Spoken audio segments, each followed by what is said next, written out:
Mismo si First Lady Liza Araneta Marcos na ang nagsabing sinadya niyang isnabin si Vice President Sara Duterte sa ilang okasyon para iparating ang kanyang sama ng loob.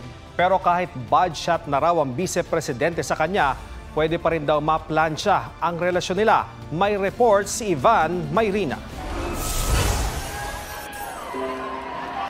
Si Bongbong Marcos bangag noon, ngayong presidente na bangag natin ang presidente. Sa pahayag na ito ni dating Pangulong Rodrigo Duterte raw nagsimula ang disgusto ni First Lady Liza Araneta Marcos kay Vice President Sara Duterte. Sa panayam sa vlog ni Anthony Taberna, nasaktan daw ang unang ginang sa pagtawa ng bise na naroon sa prayer rally sa Davao City.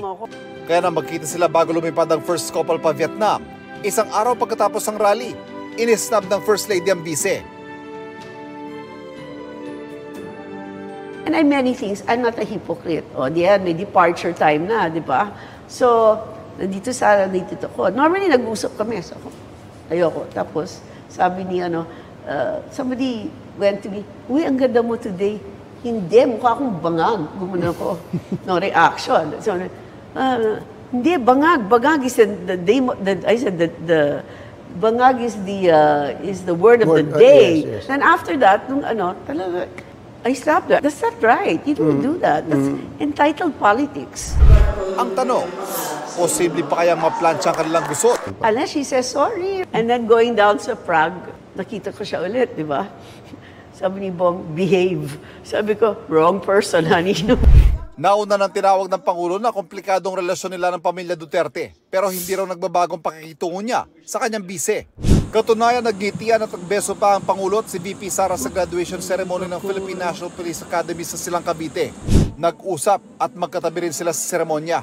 Sinubukan namin silang hingan ng pahayag, pero pareho silang hindi nagpa-interview. Ma'am, magandang hapon! Magandang hapon! Sa isang text message ng GMA Integrated News, sinabi ng vice na no comment siya sa mga pahayag ng First Lady. Sinagot din ng First Lady ang tanong tungkol kay Vic Rodriguez na naging Marcos campaign spokesperson noong 2022 pero 2 buwan lang umupo bilang executive secretary.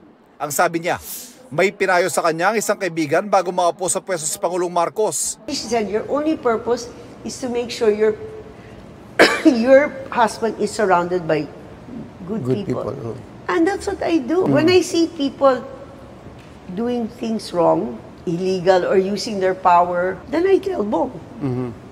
It's up to him. Tingin naman ng Rodriguez hindi tungkol sa kanya ang mga sinabi ng unang ginang.